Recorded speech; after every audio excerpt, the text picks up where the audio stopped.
Salam la team, j'espère que vous allez bien. Petite vidéo après quasi aucune vidéo depuis la fin de la CAN où l'Algérie a été champion d'Afrique 2019.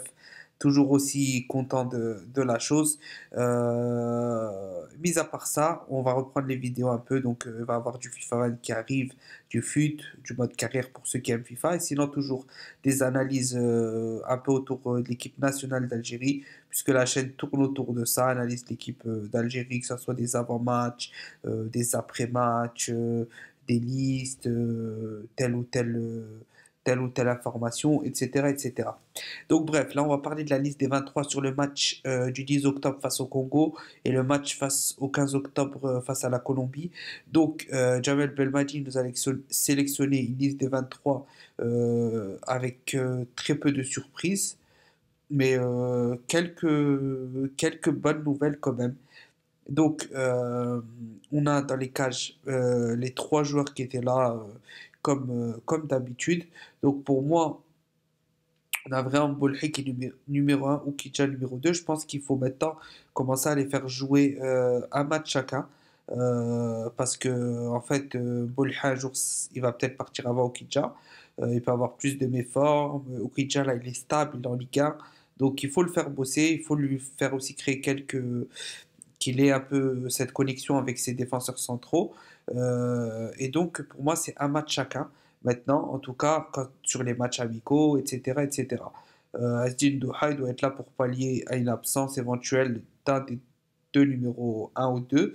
Mais sinon, voilà, quoi. Pour moi, le choix est logique en termes de gardien. Ensuite, pour la défense, on a Jamel Bellamri, Mandi, Abdelawi Ben Sebaini, Meji Tarat, Ilyes Hassani, Youssef Attal et Ilyes Chetti. Donc, pour moi, au niveau de la défense centrale, on ne change pas une défense centrale, au contraire, euh, on l'a fait progresser, progresser, progresser, progresser. Donc, Ben Lamri Mandi, pour moi, c'est notre charnière centrale maintenant. Et avec ce choix-là, on a bien sûr Ben Sebaini à gauche et Atal à droite, mais on peut essayer de trouver, voilà, euh, on peut essayer de trouver comme des remplacements à faire, par exemple sur le match face à Togo. Par contre, la Colombie, faudra mettre une équipe type, mais on en reparlera dans une analyse avant-match. Il faudra vraiment mettre l'équipe type parce que c'est vraiment un gros, gros, gros test face à la Colombie. On va dire que c'est notre plus gros test de préparation, notre premier gros test de préparation avant la Coupe du Monde 2022. Donc maintenant, on doit préparer ça, ça doit être un objectif qu'on a. Donc voilà, il faut vraiment aller sur ça. Moi, bonne nouvelle, c'est Ilia Chichi. Donc, bah, un bon élément à voir dans cette équipe. Comment il va. Voilà, je ne sais pas s'il va le faire jouer ou pas. Mais en tout cas, il est là et c'est mérité. Après ses dernières performances. Donc nickel pour ce point-là, c'est le gros gros point positif pour moi dans cette liste en termes de défense.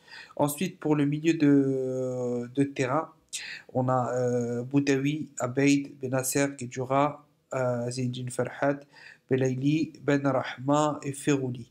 Donc à ce niveau-là, pour moi, très bonne liste aussi. Très bonne liste. Après, j'aurais peut-être, moi, fait entrer quelques jeunes que je ne citerai pas le nom parce que je ferai une autre vidéo sur les jeunes à incorporer, à suivre, etc.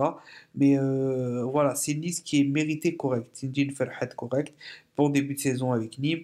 Ben Rahma correct, l'un des meilleurs tripleurs dans son championnat. Après, il a fait une très bonne saison l'année dernière.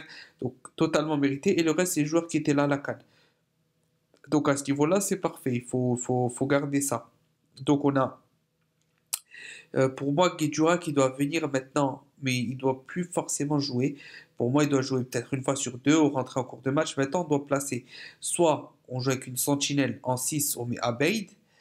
Soit on joue avec un régista, on met Benasser en 6. Et on met Fegouli d'un côté qui fait très bien son rôle sur le côté droit. Et on fait tourner avec. Et en MC, on met Boudaoui par exemple. Ça peut être un bon truc. On met un Abeid en MC. Je sais pas, voir ce que ça donne. Voilà, il faut maintenant tourner. Pour moi, Guedjura, avec l'âge, c'est plus ce qu'il faut pour préparer correctement Qatar 2022. Il pourra peut-être faire encore la prochaine Coupe d'Afrique, mais il va encore perdre un peu de son niveau au Qatar. Il nous a fait une sacrée CAN, c'est très bien, tout le monde lui est reconnaissant. Maintenant, Belmadi, pourquoi il l'appelle? Si c'est pour faire des entrées en fin de match, les 20 dernières minutes, bloquer le jeu, etc., etc., faire son rôle qu'il sait bien faire, ok, mais le mettre en tant que titulaire toujours, toujours, toujours à son âge, on ne prépare pas l'avenir comme ça. Là, il ne faut pas me parler de préparer l'avenir. Il y avait Jamel Belmadi était venu depuis moins d'un an avant la CAN, c'est pour ça qu'il le mettait. Il a joué sur l'expérience, la confiance. Il s'est dit là, de toute façon, on n'a pas besoin de faire travailler un jeune. Là, ce qu'on veut, c'est gagner. Donc, il a fait un très très bon choix que peu attendaient, que 99% des gens ont critiqué. Il a fait taire les bouches de tout le monde, aussi bien Belmadi que Guedjoura. Donc, très bien. Maintenant, on passe à autre chose. Maintenant, comme j'ai dit, on prépare quelqu'un de plus jeune, soit Abeid. Il y a plein de jeunes à mettre également, Ben Khemmassa, Ben Guit, etc. Mais comme je dis, ça, on en reparlera dans une autre vidéo. Soit on place Benasser en Regista, qui est très, très, très, très bon. Voilà. Après, Fegouli, MCD, ça c'est clair, net et précis, il ne doit pas bouger à ce niveau-là. Mais pour le reste, c'est à Belmadi de concocter quelque chose parce que maintenant on doit préparer. On n'est plus dans le but de gagner, gagner, gagner, gagner, gagner. Après, il va peut-être vouloir gagner pour battre le record de matchs invaincus des Verts. Je crois que c'est 15. On a 13. Donc s'il gagne ces deux matchs-là, puis s'il en gagne encore un autre, je crois qu'il passe le record. Donc il va peut-être encore jouer comme ça jusqu'à cela. Ça serait une option envisagée. En effet, c'est toujours bien de battre un record qui date depuis des années et qui est assez difficile à battre quand même. Mais voilà, ensuite en tout cas, Zinedine Ferhat, Benrahma, pour moi, c'est des joueurs à faire entrer en cours de jeu, mais on peut tester un Benrahma par exemple à gauche à la place de Belaïli sur le match face au Congo, faire entrer Belaïli ensuite. Voilà quoi, c'est un truc de voir. Ferhat aussi, on peut le faire rentrer, etc. Voilà. En tout cas, très bonne liste au milieu de terrain également. Ensuite, en attaque, on a Bounjah, Slimani, Riyad Mahrez, Yassine Brahimi. Donc, pour moi, Yassine Brahimi, forcément, il sera sur le banc, à mon avis en tout cas. Ensuite, on a Mahrez qui sera à droite, titulaire, ça c'est sûr. Face à la Colombie, c'est certain. Face au Congo, bah, moi, je mettrais plutôt un Ferhat, par exemple, pour voir. Ou voilà, je testerai deux attaquants, par exemple. À voir, à voir. Par contre, maintenant, il y a un vrai choix. Bagdad, Bounjah ou Islam Slimani. Slimani est en train de tout péter en Ligue 1, de vraiment tout péter en Ligue 1. Déjà, à la CAN, il a marqué autant de buts que Bounjah. Si on compte pas sur penalty, il en a marqué plus que Bounjah, alors qu'il a été titulaire une seule fois, je crois, si je me rappelle bien. Bounjah, pour moi, franchement, ça suffit. Vous pouvez me dire ce que vous voulez, il pèse, etc. Moi, j'aime bien Bounjah, mais avec l'équipe nationale, il a une méforme. Et quand tu as un joueur qui est trop, trop confiant, à chaque fois il joue, peu importe qu'il marque pas, peu importe qu'il loupe, peu importe qu'il croque devant les buts, tu le refais jouer, tu le refais jouer, tu le refais jouer. Ça passe une fois, deux fois, trois fois, 10 fois, mais un jour, ça casse dans un moment décisif. Et ça, Belmadi, j'ai l'impression qu'il n'arrive pas à l'enlever.